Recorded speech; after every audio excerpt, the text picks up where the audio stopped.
and a longer period of camping. Siguro ang pinaka-ideal is 3 to 4 days para ma-enjoy nila. No? Mga 2 days lang po kasi yun eh. And the place is good. Nagpa-pray over po yung may-ari. And eventually, she is a believer. And she connected with us in the ministry. I believe magiging kasama po natin siya in the future sa paglilingkod dito. Praise God. Whew. God is good. Amen. And let's not forget to minister one another. Kahit kaupo nyo lang. One of the most important, before you stand, para maramdaman nyo to, yung pagkakaugnay nyo sa inyong mga kamag-anak, ang nag-uugnay ay ang dugo ng inyong mga magulang. And it has been declared, blood is thicker than water. And rightly so, I believe. So mas matindi po ang ugnayan natin sa bawat isa. Hindi po dugo ng tao, kundi dugo ni Kristo ang nag-uugnay sa atin. That said, bear it in your mind and in your heart. Can we all stand? Hallelujah. As many as you can, please greet one another and encourage them. Tell them, I'm glad you're here. You are blessed. Masaya ako nandito ka. Pinagpala kang lubos. Kahit yung nasa taas, tayo naman po, kahit tayo lang. Bati po kayo, kahit mga dalawa lang. Yan. Walang. Yan. Amen. Thank you, Jesus. Thank you, Lord. Woo! Buhay na buhay ang mga kababaihan. Gustong-gusto ko po yung yung games nila. Yung magsasalita po yung member tapos hula ng leader. Kung my sheep know my voice. I love that. Are you ready to receive the word today?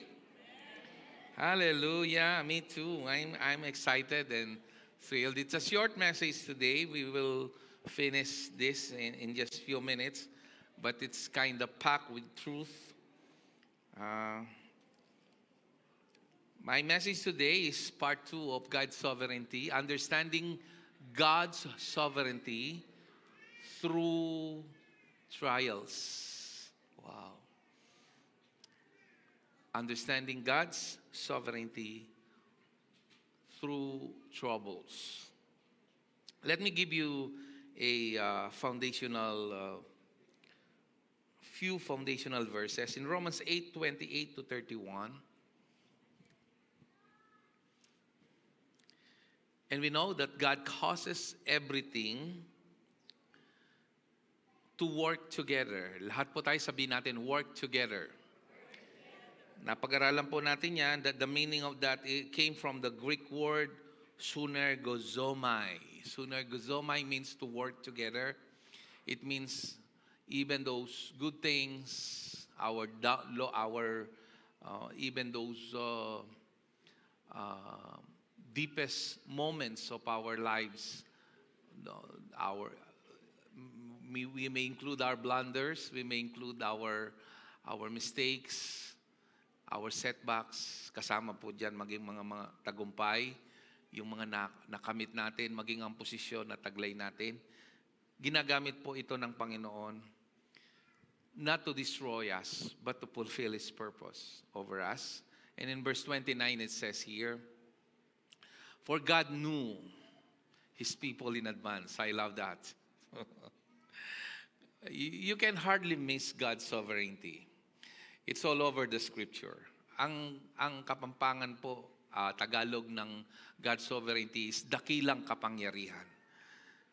And He chose them to become like His Son so that His Son would be the firstborn among many brothers and sisters. Look at verse 30. And having chosen them, pinili natin siya because He chose us before we were able to choose Him. He called them to come to Him, and having called them, look at that, He gave them right standing, meaning we were justified. So, pag tinawag tayo, ginagawa tayong matuwid, and having given them right standing, He gave them His glory. Everything is a gift. And last verse, verse 31. What shall we say about these wonderful things as this? If God is for us, bear that in mind. If God is for us, everybody say, if God is for us, who can ever be against us? Yan. Okay. Let's just bow our heads and pray. Father, we thank you as we, Lord, come to a new series of understanding your divine, your wonderful and amazing sovereignty. May we be able to grasp how wide, how long, how deep is your purpose and love for all of us who were called, justified, and glorified according to your purpose.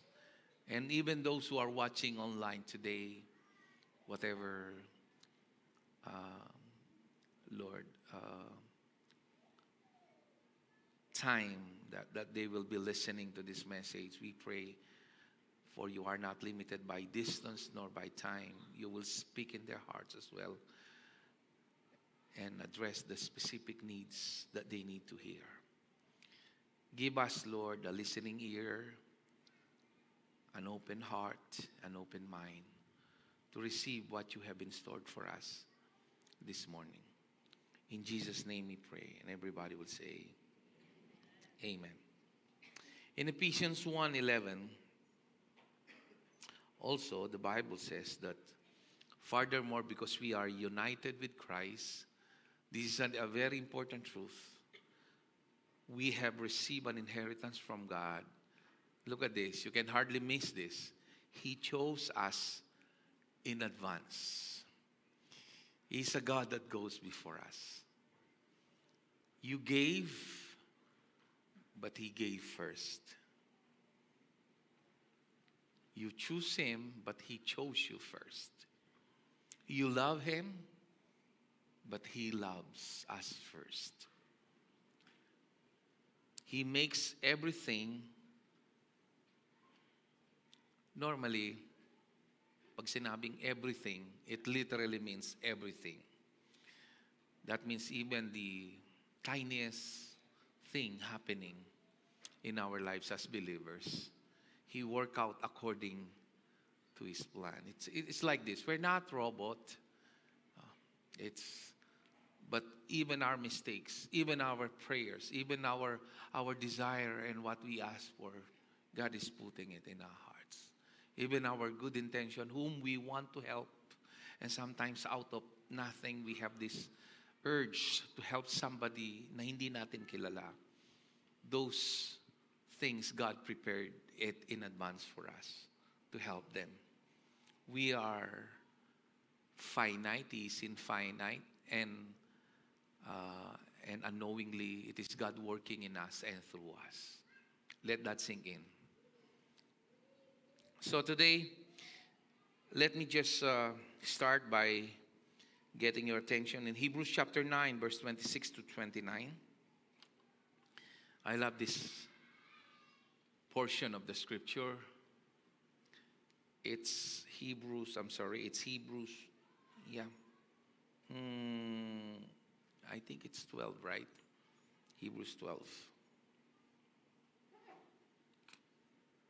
12:26. Yeah, there you are. So let's read it all together.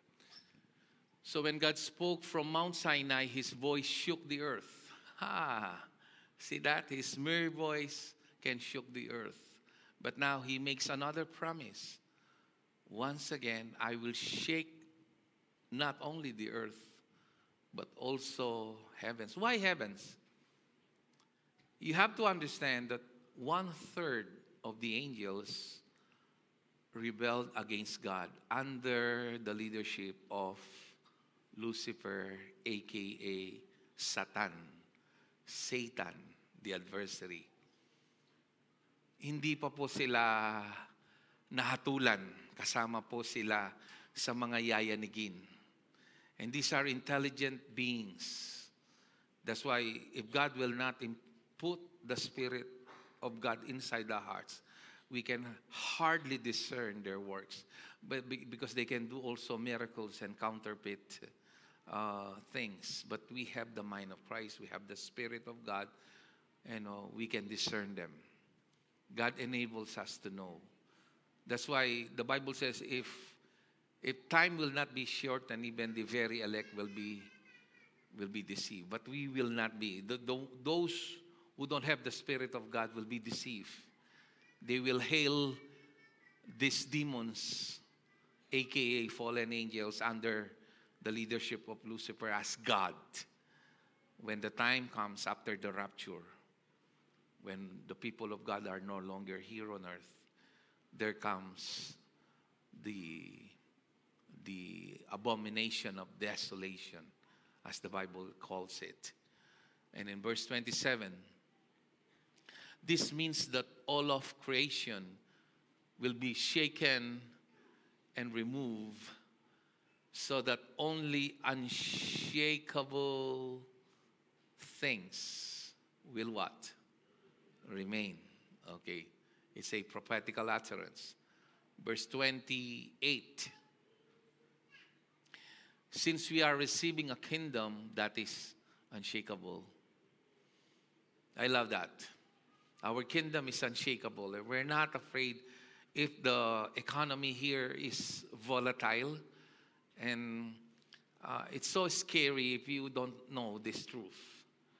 Kasi pabago-bago, maging yung temperature natin, maging yung kabuhayan. Pero kahit tumaas ang bilihin, we have unshakable kingdom. Our economy is not here. Our economy is in the kingdom. And hindi ba kayo naniniwala kahit tumaas ang bilihin, mas titindi ang pagpapala ng Diyos? We don't have to worry. An international preacher discovered and observed that the true believers of Christ are the only people who are not shaken when the time of shakening, when there is this constant chaos in this world. But God is about to do it before He comes, because judgment begins at the house of the world, the Lord. We are already judged at the cross, but sometimes we are holding something we think it's from God, yet it's not.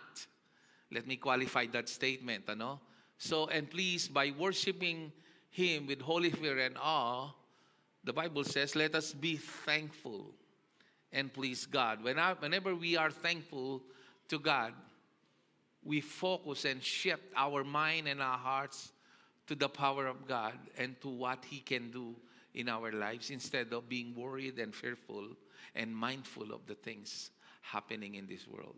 It's for our protection, so that we will have this, and the Bible says, by giving thanks with all our worries and fears, by giving thanks and presenting our needs to God, the peace of God will cover our hearts and mind, as Apostle Paul puts it in Philippians chapter 4, verse 6 and 7. And then in verse 29, it says here, for our God is a consuming fire, devouring fire. Ibig sabihin, this fire is not meant to destroy you. It's meant to shake and consume those things we hold so dear as believers that are not of God, to make sure to discover those things that belongs to Him. Okay, verse 30. Hanggang last na lang pala yan. So I'm sorry. So let's go to our main topic. We will discover, madidiscovery po natin dito sa salita ng Diyos na ang tatlong apostoles, si San Pedro, si Santiago, at si San Pablo, bagamat si Santiago at si San Pedro, Saint Peter, were commissioned for the Jews, they speak the same language because they're preaching one gospel. And Apostle Paul was commissioned for the Gentiles, and they have also this same mindset when it comes to understanding God's sovereignty through all the troubles that every believer can experience. You should not be astonished, Jesus said, that in this world you will have trouble because the God of this age is Satan. So, sa ayaw at sa gusto natin, lahat po tayong mga mananampalataya ay dadanas po ng samut-sari at iba't ibang klaseng pagsubok. Wala pong exempted. Sa maagang tatanggapin mo yon, mas nakakabuti sa bawat isa. At ano po ang layunin nito? Tingnan natin. Ang sabi ng Biblia, ano man ang nangyayari, hindi para wasakin tayo, kundi para matupad ang kanyang dakilang hangarin at para sa ikabubuti natin. At kung titingnan natin si San Pedro, sa Apostle Peter, in 1 Peter chapter 1, verse 6 to 7, so be truly glad. There is a wonderful joy ahead, even though you must endure many trials. Look at the word, for a what? A little while. Meaning, lahat ng mga pagsubok na pagdadaanan natin, they will not be permanent. They will be just for a little while. And James declares the same thing. Consider it. Ang sabi niya, not joy, but pure joy. Mamaya titingnan natin. Whenever you face trials of many kind, there is wonderful joy ahead, even though you must endure many trials for a little while. Look at verse 7. These trials will show that your faith is genuine. Anong sinasabi madalas ng mga preacher? Sinusubok ka ng Diyos, tinitingnan kung susunod ka o hindi. Sinusubok ka ng Diyos kung ikaw ay magiging obedient o hindi. I think that's a wrong type of preaching. Hindi po yan sinasabi ng Biblia. Narinig ko yan ng paulit-ulit sa mga sinaunang pastor at mga ngaral because they did not really analyze what the context means. Hindi yun ang sinasabi. God knew kung kailan ka madadapa. God knew if you will remain faithful or not. But God allows trial in your life to demonstrate His sovereignty and His divine purpose. And one of the purposes here is to understand and realize that your faith is not fake. It's authentic. It's real. Why? Kasi ang totoong Kristiyano, pag dumadanas po ng pagsubok, hindi yan tatalikod sa Diyos. Lalo siyang lalalim sa kanyang kaugnayan sa Diyos dahil nauunawaan niya ng tanging masasandigan lang niya ay ang kanyang Panginoon. Yung totoong mananampalataya. It is being tested as fire tests and purifies gold. Paano pinupurify yung gold? Isinasalang po sa mataas na temperatura ng apoy upang maalis ang mga ugat ng halaman, mga bato-bato, mga buhangin, mga putik, hanggang sa ang matira lang ay purong ginto. Inalintulad po yan. Though your faith is far more precious than mere gold. Higit na precious yung gold, yung faith natin kaysa sa gold. Ginamit ko lang illustration yon. Parang ganun ang ibig sabihin ni San Pedro. So when your faith remains strong through many trials, it will bring you much praise and glory and honor on the day when Jesus Christ is revealed to the whole world. So ang ibig sabihin nito, ang isa sa mga layunin ng mga pagsubok, ayon sa kanyang dakilang kapangyarihan ay upang maging matatag ang ating pananampalataya na sa pamamagitan ng mga pagsubok na ito, marirealize natin, let me give you an example, may sakit ka, no? Ang pwedeng gawin ay dalhin ka sa ospital, bigay yung magandang paraan ng gamutan, o yung i-comfort ka, pinakamasarap, o pinaka-comforting words, soothing words. Sabi ko po kayong Kapampangan, napisa-pisa na kapagulot. But in the end, you will soon discover, no matter how many people will comfort you with their words, you cannot count on anything else except God. Pagdating ng panahon na talagang matindi na yung nararanasan mo, wala kang pwedeng sandalan at paniwalaan kundi ang Diyos. Kung minsan nakala natin ang sinasandigan natin ay ang Diyos. Pero sa hindi natin batid na kadahilanan, kung minsan nagdidepende tayo sa tao. No, katulad na lang, kunyari, mayroon kang financial challenges. Ang nasa utak natin kagad, mangutang. Ang problema, kapag nangutang ka, no, nasa utak mo yung pangungutang, napipigilan kang magtiwala sa Diyos. Nakakalimutan mo na kayang ipagkaloob ng Diyos kahit walang utang. So ang nangyayari nun, nafo-focus ang iyong pagtitiwala sa mauutangan mo kaysa sa kung ano ang pwedeng gawin ng Diyos. Yung iba marunong humilag dito. Uminsan naman, magtataka ka, pag may si kapatid na nasa abroad, nasa US yung asawa niya, may negosyo siya, mayam.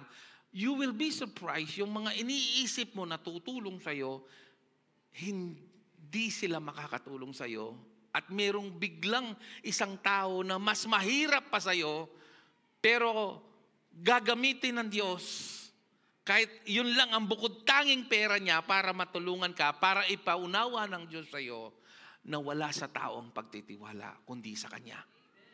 Di ba madalas nabibigo tayo? Madalas kong ginagamit na illustration yun eh. God will disappoint us with our expectation so that we will not lean on people. Because the Bible explicitly declares that cursed is anyone who trusts to any flesh or to any man. But blessed is a man who put their trust in Him. Let's go to James. Chapter 1, verse 2. Dear brothers and sisters, when trouble of many kind come your way. Tingnan niyo yan. Hindi sinasabing you're exempted. If you will notice, James understands that to all believers, trouble and trials will definitely come our way. Kaya sabi niya, when ang kanyang premise. Hindi niya sinabing if. When troubles of many kind come your way, consider it an opportunity for great joy. Why? Verse 3. For you know that when your faith is tested, your endurance has a chance to grow. Ano yung endurance? Pagtitiis. Mayroon itong tsansa na lumago. Binabago ang ating pananaw. Na dati yung mga bagay na hindi natin nagagawa, natututunan nating gawin.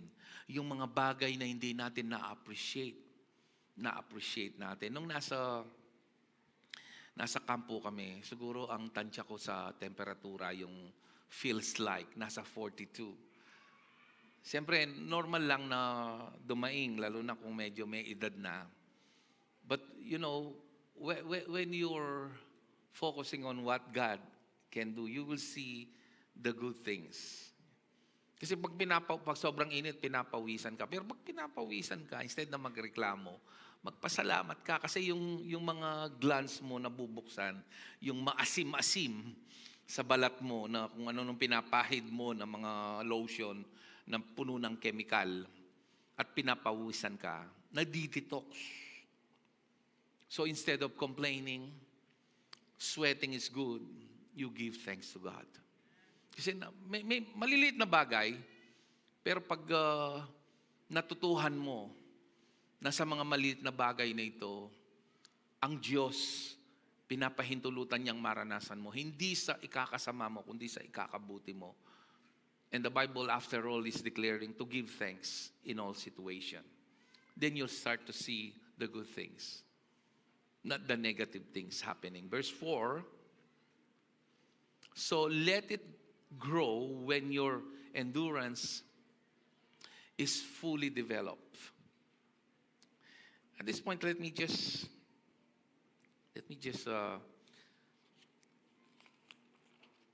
expound this.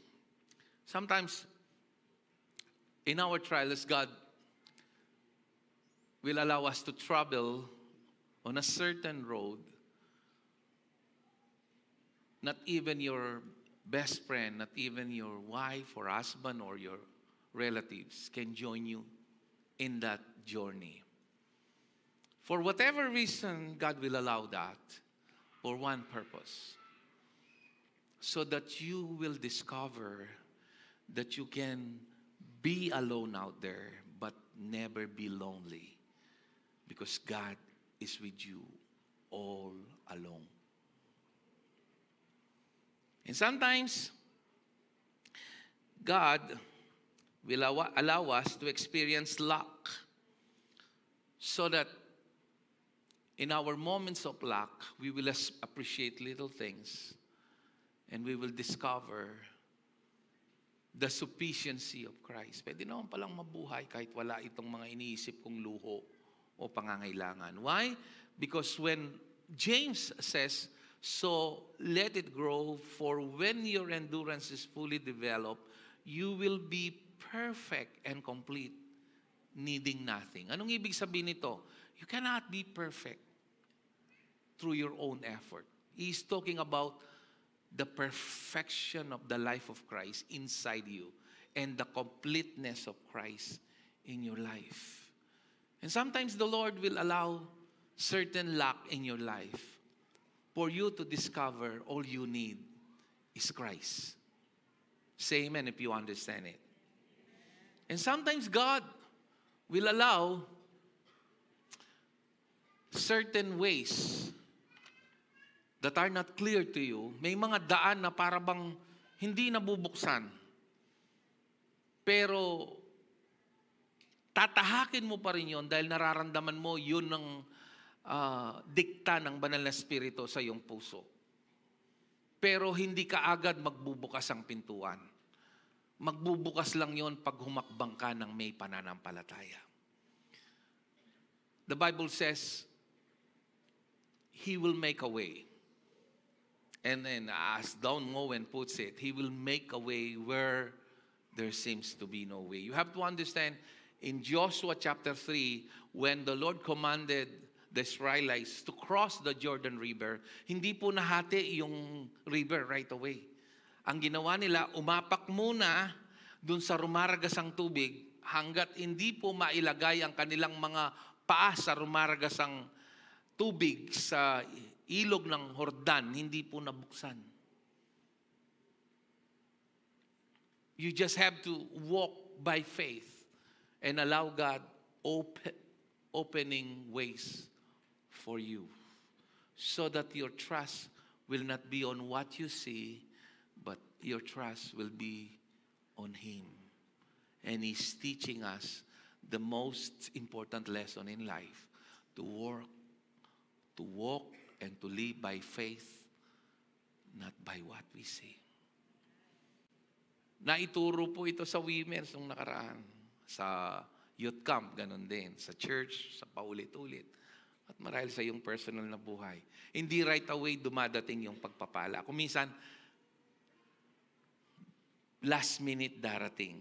para ipakita na hindi nahuhuli, hindi nauuna kung minsan, kundi lagi siyang nasa wastong oras. He is always on time. Verse 5. If you need wisdom, ask our generous God, and He will give it to you. He will not rebuke you for asking. Pag tinlagay nyo sa NIV, makikita nyo dito, sabi, if any of you lacks wisdom, he should ask God, who gives generously to all without finding fault, and it will be given to him. This is in connection with trials. Sometimes kasi pag tayo ay dumaraan ng pagsubok, nagiging blurred yung ating vision spiritually. That's why, Lord, can you help me figure this out, why this is happening? But when you knew the intention of God, that He is indeed sovereign, and God in His much higher, bigger purpose in our lives, allowing certain things to happen, it is not meant to debilitate us, to paralyze us, but to equip us. Then we can agree with James that consider it pure joy. Wala pong nasasayang na pagsubok na pinagdadaanan natin. Iba't iba, lahat po tayo sa ayot sa gusto natin, bata man o matanda, sa lakaring ito, tayo makakaranas ng mga pagsubok. Not to test us if we are faithful or not. That's a wrong mindset. Hindi po sinasabi ng Biblia yon. Huwag niyong paniwalaan yung sinasabi ng mga matatandang pastor, yun ang dahilan.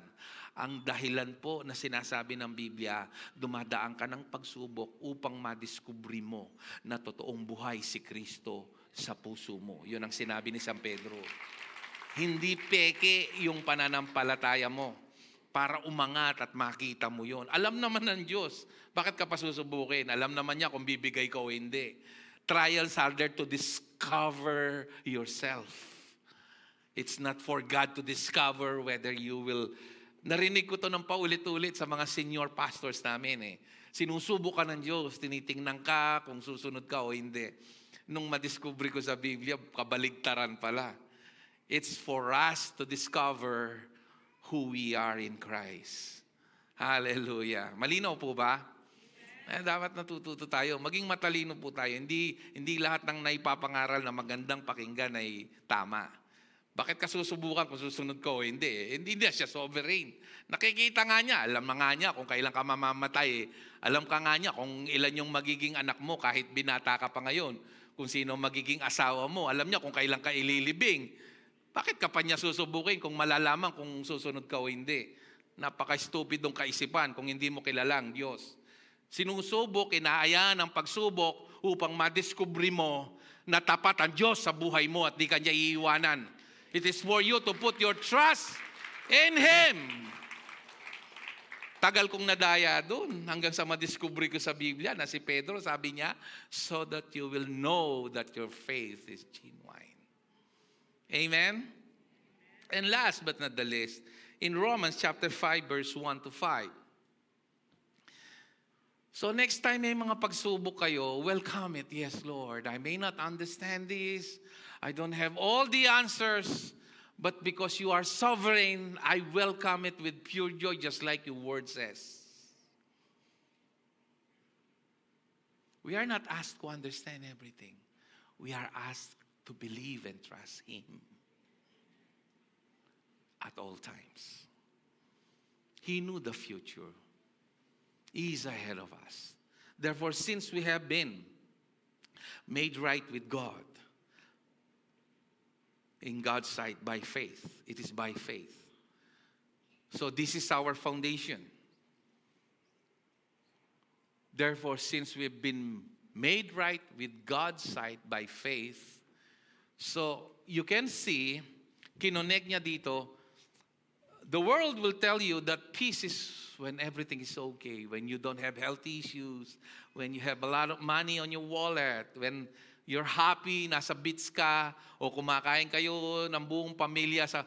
No, that's not the definition of God, this kind of peace. Because that is a very fragile peace. Nakita nyo yung mga nagbiyahe sa T-Plex, yung aaten lang ng children's camp, yung mag-asawa. By the way, nung dumaan po kami doon, kasalukuyan po, nagkaroon po ng wildfire. Talagang, hindi mo makita yung daan. Kaya lang, nung dumaan po kami, nagpapasimula pa lang yung fire. Mga ilang minuto lang probably ang pagitan nung nagkaroon po ng aksidente. Nabalitaan niyo po yon, 12 yung patay, 12 yung mga isinugod sa ospital. Tapos yung mga women's, naligaw sila ng 2 beses ayon sa kanilang mga driver. And the Lord allowed that delays to protect them. Kasi nung rumagasa na yung usok, talagang wala ka nang makita.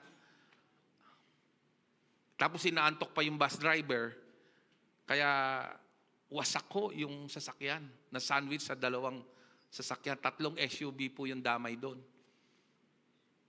Kami naman po napaaga, sabi ni Brother Jay, nagsisimula pa lang yung sunog. Medyo na-stir up yung spirit ko nung dumaan kami. Kasi hindi ko makita talaga yung daan. For a while, medyo few seconds na nagda-drive ka na wala kang, kahit mag-high beam ka, wala kang makita. It will bother you a bit. Pero nakadaan po kami until after that, nagkaroon ng aksidente. Hindi ko sinasabi we are more favored than them, but in His divine sovereignty, God did not allow it to happen to us. We have peace with God. This is the basis of our peace. Tandaan nyo, ang kapayapaan natin ay nakabase doon sa matutulog ka ng mahimbing kapag dumadanas ka ng pagsubok, sapagkat hindi iyon parusa galing sa Diyos. Marami kasi, kaya ako baka may nagawa akong mali, may nagawa akong kasalanan. No. Kung mapapansin mo yung context nito, the context of this whole chapter 5, it's about trials. But Paul gave a background that whenever you undergo any form of trial, you have to understand that you have a right standing with God, and so therefore we have peace with God because of what Jesus Christ our Lord, what? Yes. Verse 2, because of our faith, Christ has brought us into this place of undeserved. It's called grace. No? Privilege. It's a privilege, but it is undeserved, where we now stand and we confidently and joyfully look forward to sharing God's glory. Actually, binanggit po ni Paul to, it is not worth comparing the trials we are experiencing here to the glory that is about to be revealed in our lives. Verse 3, we can rejoice too. Nakita nyo yung context? Peace dahil kay Kristo. Peace dahil binayaran yung kasalanan natin. Peace dahil binili ng dugo ni Jesus. Yun ang binigyan niya ng tamang pundasyon bago niya pinresent yung pagsubok. We can rejoice. Actually, Paul says it, rejoice in the Lord. And again, I say rejoice. Alam niyo bang nasa dungeon po si Apostle Paul nung sabihin niya yun? He can rejoice. Some of us, yung mawalan lang ng pera, nakasimangot tayo. Na-diagnose lang tayo ng mataas yung ating blood pressure, nalulungkot tayo, nadidepress. Hindi ka ba, sabi ko nga, pag na-diagnose ka ng doktor na ganon, iyon ay babala ng may pagmamahal ng Diyos na kailangan mong ingatan ang templo ng banal na Espiritu. Gusto niyang pahabain yung buhay mo. Yung mga iba nga, gustong kumambyo, hindi na makakambyo. Pag inatake, minsan na lang, patay na. Nasa ICU, tapos boom. No? So, don't be surprised. Even when bad news comes, because we can rejoice too when we run into problems and trials. What is the purpose? remember, our topic is understanding God's sovereignty through trials or problems. For we know they help us develop what? Endurance. We can rejoice. And James reiterated that. Consider it what? Pure joy. Ang hirap nating tanggapin kapag dumadaan tayo ng pagsubok. Tingin natin kaagad yung pagsubok. Hindi natin nakita na God in His sovereignty allowing this to happen. Bagamat hindi, marami dito ay karamihan ay galing sa mga kapabayaan natin o kung minsan sa kapabayaan ng ibang tao na sa ating paligid. Katulad po ng mga nangyayari o ng diablo directly. But it doesn't matter. Because if God allowed it to happen to you, it has a purpose. Walang nasasayang na pagsubok na pinagdadaanan ng sino mang na kay Kristo. Gusto ko pong maging madiin yon sa inyo. Upang matuto po tayong maging mapagpasalamat, mapagpakumbaba at nananalig. Hindi yung konting pagsubok, di ka na dadalo. Konting problema, hindi ka na mag-a-attend. Konting mga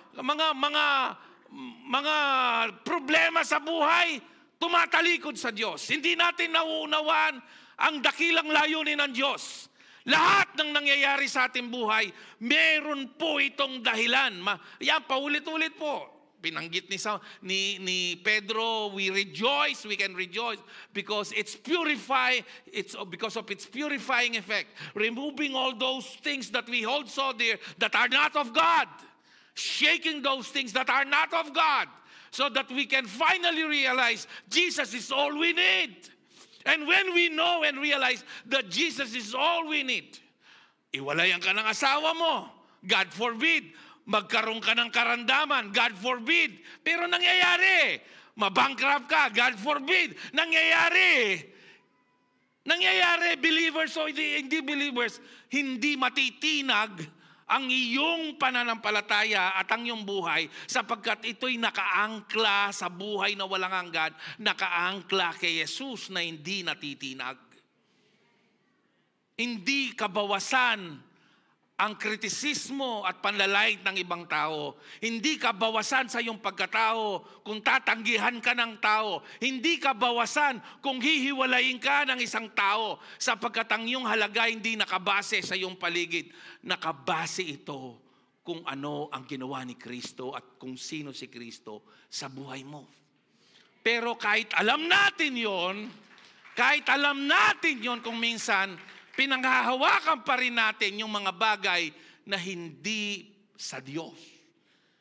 Sumasandal tayo sa mga bagay na nayayanig. Hindi ko sinasabing hindi natin i-enjoy yan. Hindi natin i-enjoy yung kabuhayan, hindi natin i-enjoy yung magandang bahay, pero nayayanig po yan eh.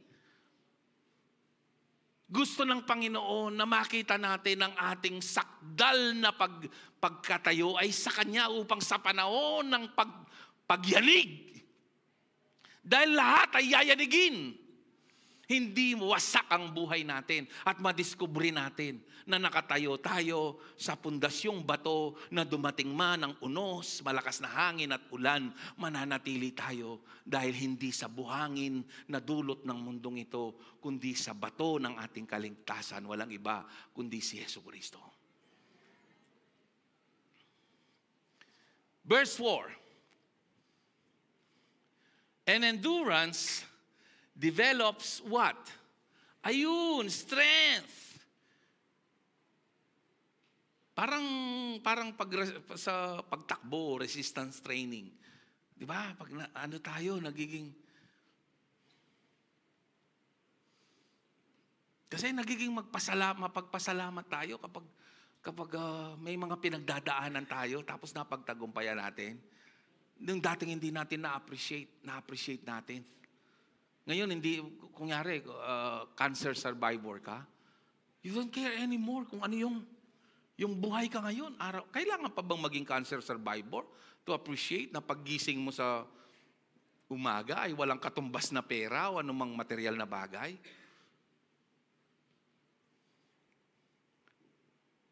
And character strengthens our confident hope of salvation. So nakaangkla tayo ngayon dun sa ating kaligtasan.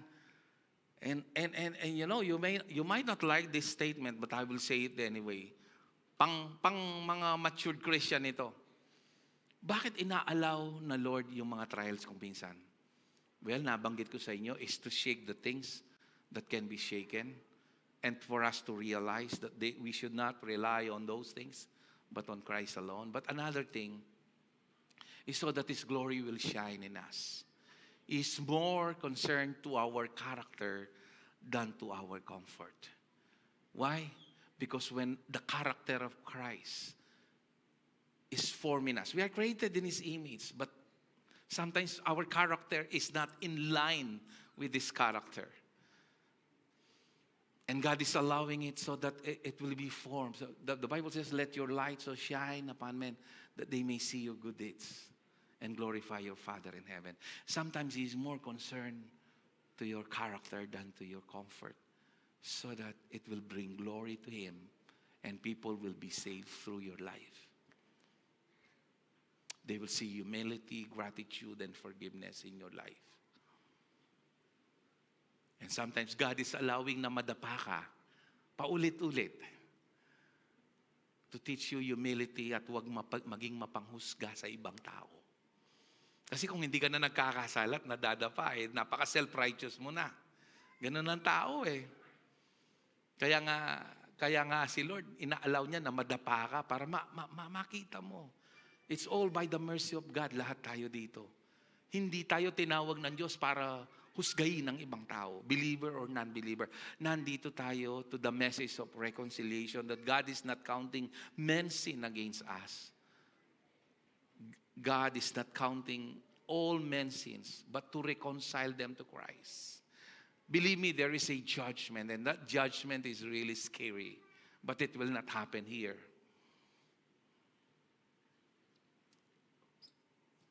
And last verse, and this hope will not lead to disappointment, for we know how dearly God loves us. I love it. Pag alam mong mahal ka ng Diyos, hindi siya gagawa at pahintulutan ng mga bagay na nakakawasak sa atin. Naintindihan niyo po? Kaya kapag dumaranas po kayo ng pagsubok, huwag niyo isipin pinaparusahan kayo. Mahal nga kayo ng Diyos eh. Because He has given us the Holy Spirit to fill our hearts with His love. Lord, I don't understand why this is happening, but it's happening for a good purpose. Because you love me. That's why in Isaiah 43 it says, I think it's in verse 1 and 2. He's talking to Jacob and Israel. But you see, all the promises of God are not yes or no. We are the spiritual Jews, according to Paul in Romans chapter 1 and 2. Do not be afraid, for I have ransomed. Tayo we are redeemed. You, I have called you by my name. And the Bible says, you are mine. Di ba yun ang sinabi niya? We belong to Him. He's the head and we are the body. He's the vine and we are the branches. And in verse 2, when you go through deep waters, I will be with you. When you go through rivers of difficulty, you will not. Ibig sabihin nito, may deep waters, may rivers of difficulty, may fire of oppression, may mga apoy, may mga flames. But what He promises, when you go through rivers of difficulty, you will not drown. When you walk through the fire of oppression, you will not be burned up. And the flames will not consume you. For our God is a consuming fire.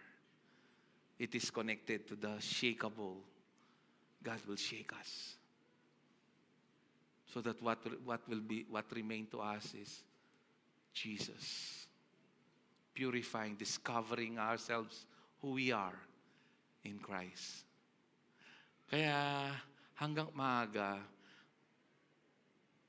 mag-submit ka dito kasi paulit-ulit na mararanasan mo to hanggang di ka matuto. Just like the Jewish people, they need to travel from Egypt to the promised land for 40 years. But if you will search the map, they can only travel that within 90 days, tantamount to 3 months.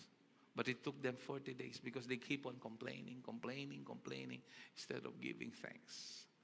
Hindi natin nare-realize na isa sa pinakamalaking hadlang sa pagpapala ay ang pagiging mareklamo, lalo na sa gitna ng pagsubok. Madaling magpasalamat, kapatid. Makinig ka, tingin ka sa akin. Madaling magpasalamat pag maraming pagpapala when everything is okay. But the real testing, yung totoong pagsubok, nakikita sa gitna ng pagsubok. Natututo kang maging kontento kay Kristo at mapagpasalamat.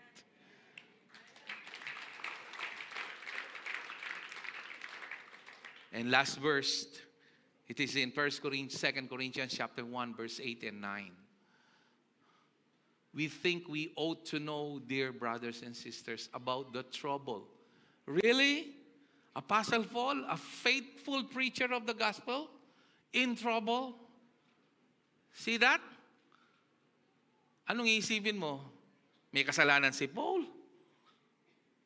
Napaka-faithful na tao nito. Buhay niya sa Panginoon. Pero, katulad mo at katulad ko, sapagkat siya'y nasa laman, kung minsan, madalas kung gaano kadalas ang minsan, natututo tayong nagdidepende sa ating sarili. Kaya pinahintulutan ng Diyos to about the trouble we went through in the province of Asia. Palagay ko, nasa Pilipinas to no? Nung siya'y sinubok. Province of Asia no? We were crushed and overwhelmed. Dumaan ka na ba dito? Crushed and overwhelmed? Beyond our ability. Yung lampas sa abilidad mo na batahin. Hindi ko kaya to. Ito, bibigay ka na. Ito siya. Beyond our ability to endure, and we thought we would never live through it. Yung nasa isip niya, ito na. Talagang katapusan na namin. But look at the purpose. Verse 9. In fact, we expected to die. Grabe yun, Dumating ka na ba doon na, Lord, eto na, siguro, hanggang dito na lang ako, mamamatay na ako, katapusan ko na to, katapusan na ng karir ko to. Eto si Apostle Paul. But as a result, everybody say, as a result, here's the purpose. We're talking about God's sovereignty through troubles. We stop. Ito pala yung dahilan. We stop relying on and learn to. Pakilakas po ito. Ulit po. For the last time. Who? Kung naintindihan mo to, palakpakan mo ang Panginoon sa gitna ng iyong mga pagsubok. Sa gitna ng iyong mga trials. Yan ang dakilang plano ng Diyos. Maging ang ating mga karanasan sa pinansyal na crisis. He wants us to trust Him. Kala nyo yung mga negosyante, laging may pera yan? Meron din niyang mga panahon na walang-walang bumibili sa kanila. Walang customer. Kailangan nilang umutang to sustain their workers and their kung anumang inutang nila. But God is allowing that para hindi ka magtiwala sa iyong negosyo, para magtiwala ka sa Diyos.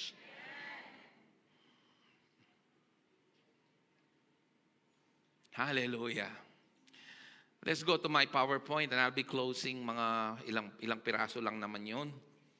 Connected to God's sovereignty. God waited with eager anticipation for the moment in time when you would discover that He has never never ever held your sins against you. Never forget that pag dumadaan ka ng pagsubok. Naalala ko tuloy si iyong isang kapatid. Nilagnat siya. Sabi ng nanay niya na nag-mix, nag-a-attend sa church na under the law. O yan, nyame nga lagnat-lagnat ka, mememel ka kasing mememel. Ano? Alam mo yon? Di ba pwedeng mali yung ML pero hindi binigyan ng lagnat ng Panginoon? Sometimes meron tayong sin consciousness. But God can use that even if it's our own stupidity. And let me tell you, even on your worst day, listen to this, the Holy Spirit will never leave you. Can I say that again? Even in your darkest and deepest times or most stupid attitude, He loves you even in the midst of your nonsense.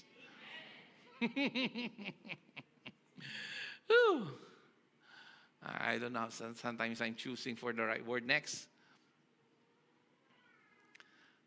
God is walking with you on a journey of discovering who you are. But we're so complacent at times, we don't discover. Naalala ko yung isang matandang pastor. Nabasa ko to sa Daily Bread eh. Nanlalamig yung isang kabataan. Natuwa ako doon eh. Natawa ako doon sa Daily Bread illustration. Pastor, nangihina po ako. Sabi niya, pwede niyo po ba akong pag-pray? Sabi nung kabataan. Sige, sabi nung matandang pastor. Tayo manalangin. Lumuhod sila. Sabi niya, Panginoon, bigyan mo po ng maraming pagsubok ang batang ito. Sandali, pastor. Ako po'y nagpipray na mapalakasan. Oo nga, yun nga. Kaya nga pinagpipray ko eh. Wala ka sigurong pagsubok, kaya nangihina ka.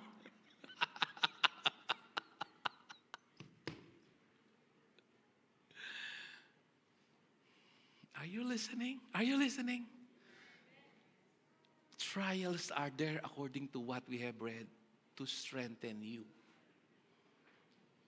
So that you will discover that there is more to you than meets the eye. That you are not a loser, you are an overcomer. That your faith is not fake, but it is genuine. Hindi nyo madalas naririnig ito, pero nasa Biblia. How can I not teach it? Pero dati kasi pag inihahain natin yung pagsubok, para bang ang Diyos ang nagbigay. Madalas hindi galing sa Kanya. Pero alam nyo si Lord, di ba? Yung nangyari kay Joseph, sabi niya sa Genesis 50:20 chapter, your intention is to destroy me because you're jealous of me, but your intention is evil. But God, sabi niya, the most remarkable statement that Joseph mentioned, God meant it for good to save many people.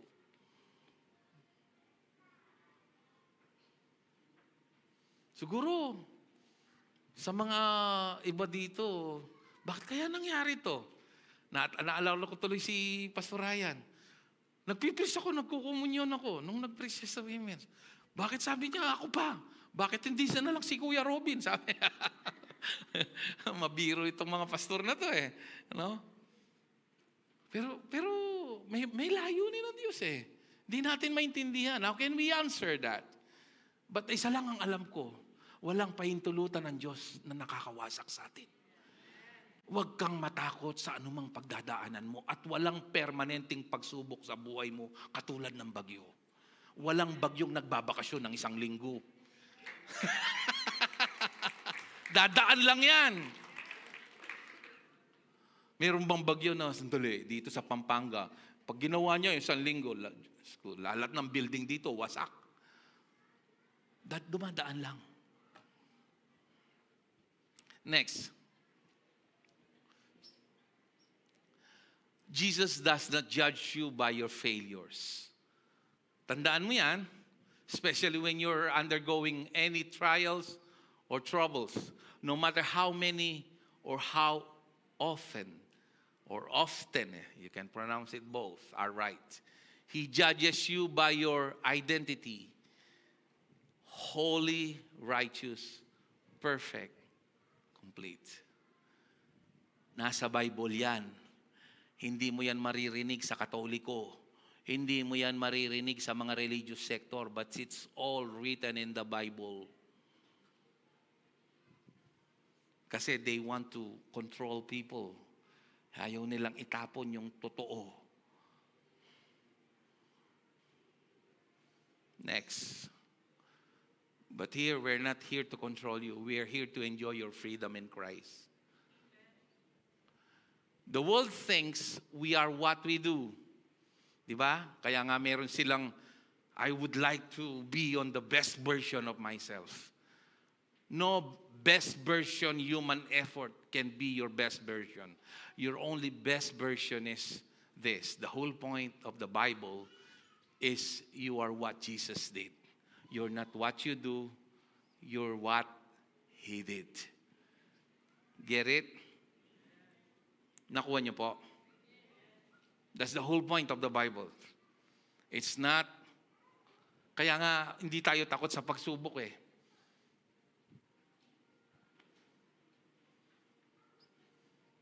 Next. Basahin po natin ang sabay-sabay. 1, 2, 3.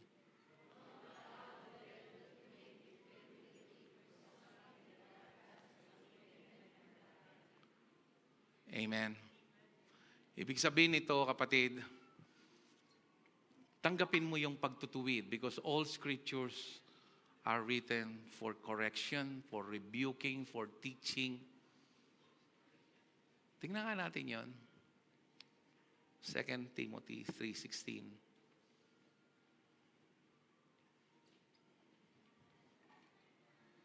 My point is receive correction. Kasi may naririnig ako mga ibang leaders, mo ko tutulid, balo kang Greece, righteous ko ang Kristo. What a stupid statement.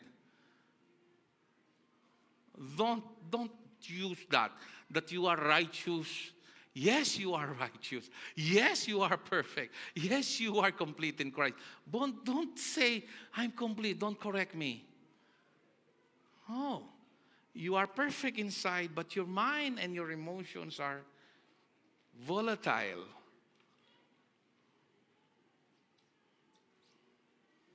All scripture is God's breath and useful for what? Teaching, rebuking, correcting, and training in what? Righteousness. Receive correction minus condemnation. Let's bow our heads and pray.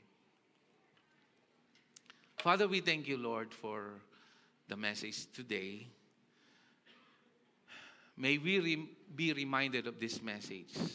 That when storms, when trials, when trouble comes, may we be reminded of your word. That this, once you allowed it, just like Job did not complain, Lord. He just surrendered. May we not fight whatever is destined to take place. May we surrender and yield our spirit to you so that through any problem and trials, we will discover the joy of trusting you in any situation. Maging kontento sa anumang mga pagsubok.